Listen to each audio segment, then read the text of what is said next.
After playing Shin Megami Tensei Liberation Dx2 non-stop since closed beta began on the 19th, I want to say flat out that I actually really enjoy this game. For a mobile JRPG, this is definitely well made and entertaining for Shin Megami Tensei fans. The battle system is a light version of PS2 Shin Megami Tensei, which includes the press turn mechanics with hitting criticals and weaknesses allowing for a half turn, and miss, nullified, and drain attacks will skip 2 turns. The main difference are for Hama and Mudo attacks dealing damage rather than insta-killing. I want to go over my main complaint, which is very minimal, and that is the story is lackluster. It's not bad for a mobile game though, but if you're expecting something on par like other Megaton games, then don't have your hopes too high. Another minor issue is that the game will eat your entire battery, so expect to be plugged into the wall at home or taking a portable charger with you on the go. With the story being the only major complaint, now the highlights of the game are gameplay and free-to-play friendly aspects of Liberation Dx2. As I mentioned before, the battle system is like a light version of the press turn system from the PS2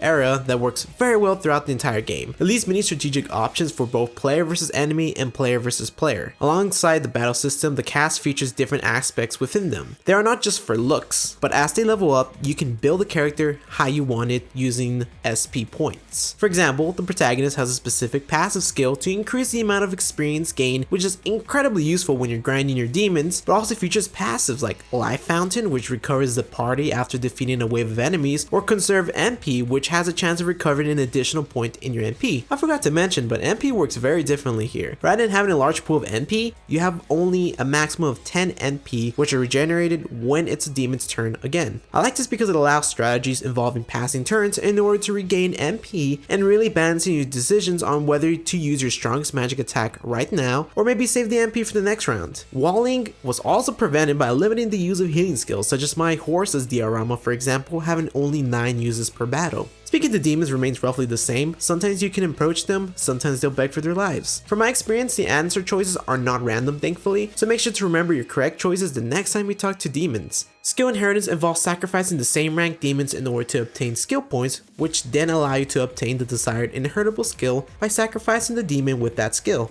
It sounds a bit unusual, but those who are used to mobile games will find this mechanic very familiar. For example, it is very similar to Fire Emblem Heroes when you have to tribute a unit in order to obtain their skill. However, Liberation DX2 takes it further by needing points to learn that skill. This increases the optimization of your demons, making demons that might have been useless into powerhouses. When you pull for demons in this game, they are all unique by obtaining a specific archetype corresponded by a color. Most of the demons you encounter initially are clear, but once you begin pulling for demons with your required gems or tickets, you'll be seeing these different colored demons. They are categorized by 5 colors: clear, red, teal, purple, and yellow. Each of these colors give the demons a different skill, whether it be red for another attacking skill, or teal for resisting or nullifying certain types of attacks. To obtain this skill on your demon, you must awaken it. Now, I've already blabbered on too much about certain mechanics, and awakening might confuse you a bit more, so I might reserve that for another video possibly. But I just wanted to give the overview that Liberation DX2 has a lot, and I mean a lot, of depth within its gameplay. This is why I meant by free-to-play friendly, because of course you can get lucky or whale for the strongest demons like Metatron or Lucifer. However, you can get these demons through fusion actually. There are actually certain demons that are gacha only, unfortunately, for example Pale Rider, but not all of them are limited in the gacha.